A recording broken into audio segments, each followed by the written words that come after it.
Yo, what's going on, you guys? It's your boy, the FOOTI to the big E here once again. Survivor Series was last night, so this is my results and reactions video to Survivor Series 2016. So let's not waste no time, people. As you can still hear, I'm still sick. So let's just get on with this as quickly as possible. Let's go, people.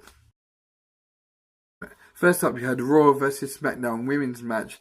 Obviously, Raw being captained by Charlotte with Sasha Banks, Bayley, and also Nia Jax and Alicia Fox. Team SmackDown captained by Nikki Bella, who didn't take part because she was attacked backstage. Her place was taken by Natty, with Carmella, Alexa Bliss, Naomi, and obviously the SmackDown Women's Champion, Becky Lynch. This match was a decent match. It ticked all the boxes for me. It wasn't the greatest of match, but it done what it needed to do. It was an entertaining match, and that's how you want a Survivor Series to kick off, and it certainly was that. There was a really weird altercation at the end where Charlotte took on Bayley. Bayley and Charlotte were the remaining two for Raw, and then Charlotte just turned on Bayley. Obviously they're using this as a way to start building their storyline, because by the sounds of it, that's the way they're going forward with Charlotte. Is they've had the thing with Sasha Banks now, and Bayley is next in line to have a storyline with Charlotte. So yeah, Raw got the win, and that put them 1-0 up on the night.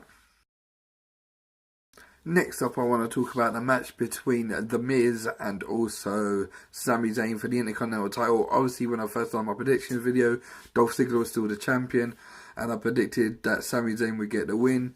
That didn't happen. Sami did not get the win over The Miz, not for the lack of effort. This one, again, was a really decent match. I don't normally say that about matches with the jizz in it, but it was a really decent match. I really enjoyed this one. Obviously, poor old Sami got undone by Maurice's interference again, ringing the bell and putting Sami off, and then The Miz getting a roll-up and the win after Maurice had got involved by ringing the bell. So that was the match number 2 out of the way. And unfortunately, the Jizz is still, again, your reigning Intercontinental Champion. I know, people. I know. Next up, you had the Raw vs SmackDown Tag Team match. Raw being captained by the New Day, along with Enzo and Big Cass, the Club, the Rising Stars, and Sheamus and Cesaro. Taking on the team of Heath Slater and Rhino from SmackDown, along with the American Alphas, the Usos, Fandango and Tyler Breeze, for Breeze as I call them, and also the Hype Bros. Now, this match was alright. It came down to Sheamus and Cesaro versus the Usos. These guys put on a good account of themselves when it just came down to them two.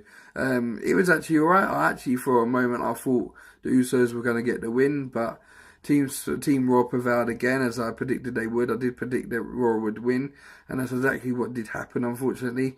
And that was Raw going 2-up, with Cesaro and Sheamus being your sole survivors in this one. Next, I want to talk about the Cruiserweight match between Brian Kendricks and Kalisto. If Kalisto got the win, the whole Cruiserweight division went over to SmackDown, as well as Kalisto became the Cruiserweight champion. And the match was going well. It looked like Kalisto was going to get the win. And then out of nowhere, Baron Corbin came out, hit Brian Kendricks from behind, hit Kalisto from behind, and Brian Kendricks was major winner via disqualification. And now the Cruiserweight division is staying on a Monday Night Raw. So they will be doing double duty. Obviously, they're going to be on Monday Night Raw on Mondays. And then on Tuesday nights, they'll be on SmackDown to do the 205 live show straight after SmackDown. So Cruiserweight division stays on Raw, people. Next up, I want to talk about Team SmackDown versus Team Raw, the men's match between Team Raw captained by Kevin Owens and Y2J Chris Jericho, with Seth Rollins, Roman Reigns, and also Braun Strowman taking on the team with mascot James Ellsworth of Shane McMahon, the phenomenal AJ Styles, Dean Ambrose, Bray Wyatt, and Randy Orton. This match was probably the best match of the lot between Raw versus SmackDown, I'm not even going to lie. This match went on for a good 45 minutes to, I would say, even nearly an hour. It was backwards and forwards. Shane did a coast-to-coast on Roman Reigns and took a massive hit from a spear as he came down that knocked him unconscious. It came down to, then Dean Ambrose came back out, who attacked AJ Styles earlier on in the match when he got eliminated.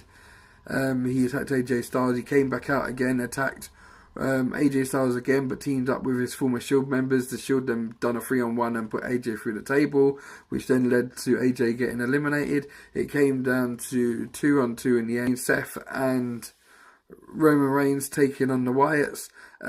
They got Seth Rollins out of there, and it was 2-on-1. Suddenly out of nowhere, Luke Harper appeared, and it was a 3-on-1 basically on Roman Reigns with the Wyatts. To be fair, Luke Harper didn't pay him much in this match, but Roman Reigns did have Bray Wyatt set up for a spear that Randy pushed Bray out of the way and took the spear for him.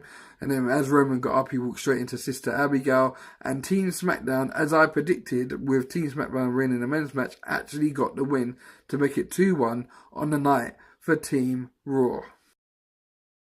Next up, I want to talk about the main event of Brock Lesnar versus Goldberg. Now, I really was not looking forward to this match, and if anyone's seen my predictions video, you would have known that I really wasn't looking forward to this match. The first one was a car crash 12 years ago. I was expecting the worst here. Now, the funny thing about this match is, joking around with a friend of mine, I did say to him during the week, if they want to make this match any better, they give it 5 minutes, and the entrances get 4, and the match gets 1. Now, never in my wildest dreams did I think that would actually happen. The entrances probably lasted about 4 minutes, and the match lasted 1. As soon as the match started, Brock picked up Goldberg, backed him off into the corner. Goldberg pushed him off. Brock hit the floor. As soon as he got up, Goldberg hit him with a spear, put him on his backside, and then he hit him with another spear. As Brock Lesnar struggled to get up from the second spear, Goldberg just hooked him into the jackhammer, put him up in the air, jackhammered him for the 1, 2, 3, and that was all you wrote. Literally 2 spears and a jackhammer, and Brock Lesnar was out there, to the crowd's shock and to mine, because to be honest, I was over the moon about it because I was expecting the worst. I was expecting it to be a car crash because these two can't do 20, 30 minutes matches no more, but it had to be quick, it had to be high impact for it to make any sort of impact, and it did that. So I'm actually really pleased about how this one went. It's just a shame they didn't do this 12 years ago. So, in a nutshell, that was Survivor Series 2016. I really enjoyed Survivor Series. It was a solid pay-per-view again. WWE has given us a lot of solid pay-per-views this year, and this was just another one of them. I'm a bit unhappy that SmackDown didn't get more wins. It was very Raw dominant, as we would probably expect anyway. To be on paper, it looked that way. But at least SmackDown got the men's one. And yeah, I give this a B+ again, as I do most shows lately. And I hope you guys enjoyed it. If this is the first time you see my videos, drop a like and drop a subscribe if you're new. And I'm out of here, guys. I'm sorry about the croaky voice. As I said, I'm still sick. But I hope you enjoyed this results and reactions video. And I'm out of here, guys. Bless and peace, people.